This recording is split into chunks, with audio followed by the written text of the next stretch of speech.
हज़रत अबू बकर सिद्दीक का ज़माना था तो एक शख्स मुल्क के शाम का रहने वाला, बड़ा कर्जा चढ़ गया उस पे, तो वो हज़रत अबू बकर सिद्दीक के पास आया, कहने लगा आप अमीर भी हैं और अमीर भी हैं, दोनों बातें। एक अमीर ये है कि मुसलमानों के सरबराह हैं, और दूसरा अल्लाह ने आपको माल दौलत भी अता फरमाया है, तो मेरे ऊपर कर्जा चढ़ गया है तो मेहरबानी फरमाए। वो कहता है हज़रत सिद्दीक अकबर ने मेरा हाथ पकड़ा, घर के अंदर ले गए। बाहर से दरवाजा बड़ा आला था, लेकिन घर के अंदर गया तो चारपाई भी कोई नहीं थी, खजूर की चटाइयां बिछी हुई थी, खजूर की छाल की, और वो भी फटी हुई। फरमाते सैयदना सिद्दीक अकबर ने बिठा लिया मुझे, और मुझे कहने लगे यार तुझे एक अजीब बात ना बताऊं? तो बताइए। फरमाने लगे 3 दिन हो गए मैंने अनाज का दाना भी नहीं खाया, खजूर के ऊपर गुजारा कर लेता हूं मैं, आजकल हालात मेरे ठीक नहीं है। लगा जी फिर मैं क्या करूं? तो आप फरमाने लगे तो उस्मान गनी के पास जा। किसके पास? शख्स कहने लगा जी मुझे तो बहुत सारे पैसे चाहिए। तो आपने फरमाया तेरी सोच वहां खत्म होती है जहां से उस्मान की सखावत शुरू होती है। तेरी सोच वहां तू जो सोचता है ना इतने मिलेंगे, तेरी खत्म होती है सोच जहां से उस्मान की सखावत शुरू होती है। तू जा। कहने लगा जी आपका नाम लूं? फरमाया जरूरत ही नहीं पड़ेगी। अजी मैं जिक्र करूंगा कि मुझे अमीरुल मोमिनीन ने भेजा है। फरमाया जरूरत है, सिर्फ इतना तू जाके बताना कि मैं मकरूज हूं और रसूलुल्लाह का नौकर हूं सल्लल्लाहु अलैहि, इतना बताना कि मुसलमान हूं, मुस्तफा का गुलाम, बस, और किसी इजाफे की जरूरत है। कहा जी वो दलील मांगेंगे। फरमाया उस्मान खैरात करते तफ्तीशें नहीं करता, उस्मान अल्लाह की राह में देते हुए तफ्तीशें 10 रुपए देना और 100 बात सुनाना फकीर को, तुक तो नहीं ना? 10 रुपए और 100 किस्म के ताने ना दे तू मियां, चश्म पोशी कर जा। तुझे किसने इजाजत दी है टटोलने की, फोलने की और क्रोधने की?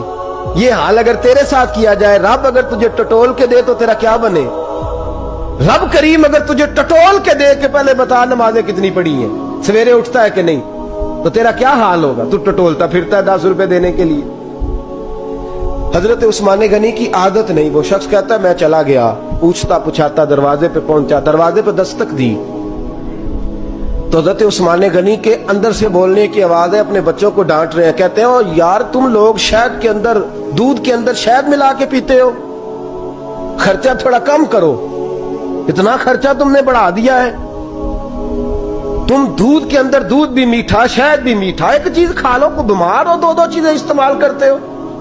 कहते हैं मैंने कहा अबू बकर तो बड़ी बातें बता रहे थे, और इस किस्म के कई वाकयात उस्मान गनी के साथ हुए। वो तो बड़ी बातें बता रहे थे और ये आदमी दूध शहद से लड़ाई कर रहा है, और मुझे कई 1000 दिरहम चाहिए, दिनार चाहिए, मुझे दे देगा? फरमाते हैं अब वो डांट के बाहर आए, मैं दरवाजे पे था, आते ही कहने लगे मैं आया ना तो जब मैंने अस्सलामु अलैकुम कहा तो वो समझ गए मैं मुसलमान हूं। कहते वालेकुम कहा तो पहला जुमला उन्होंने जो बोला वो उनके बड़ेपन का मुजाहरा था। कहने लगे बच्चों को एक बात समझानी थी, आने में मुझे 1.5-2 मिनट लग गए, तू दरवाजे पे खड़ा रहा, मुझे माफ कर देना।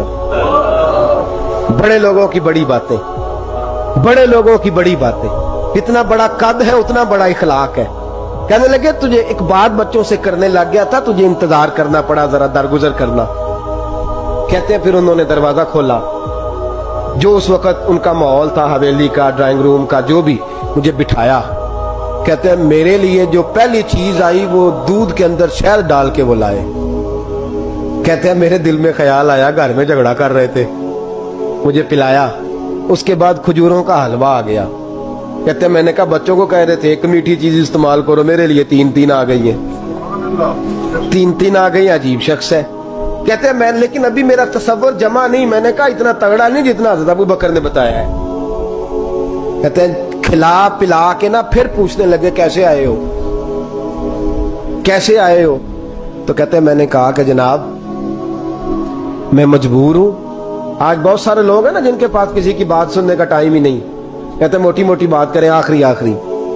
हजरत उस्मान गनी पूरी खिला पिला के कहने लगे कैसे आना हुआ? कहते मैंने कहा जी मैं मुसलमान हूं, मुल्क के शाम के मुज़ाफात के एक गांव का रहने वाला हूं। کچھ کاروباری مشکلات آئیں تو میں مقروض ہو گیا، میرے اوپر قرضہ ہے، مجھے کچھ پیسوں کی حاجت ہے۔ فرمانے لگے میں نے کچھ پیسے کہا، انہوں نے ایک آواز دی تو ان کا غلام آیا ایک اونٹ کے اوپر لدا ہوا سامان لے کے۔ کس کے اوپر؟ اونٹ کے اوپر۔ کہتا ہے مجھے 3000 اشرفیوں کی ضرورت تھی، میں نے بتایا نہیں 3000 چاہیے۔ اونٹ آیا تو حضرت عثمان غنی کہنے لگے اس اونٹ پر تیرے لیے، تیرے گھر والوں کے لیے میں نے کپڑے بھی رکھوا دیے، کھانا بھی رکھوا دیا اور 6000 اشرفیاں بھی رکھوا دیے، تو پیدل آیا ہے تو اب اونٹ لے کے جا۔ کہتے میں نے کہا حضور اونٹ واپس کون کرنے آئے گا؟ کہنے لگے واپس کرنے کے لیے دیا ہی نہیں تو تحفہ ہے، تو لے جا۔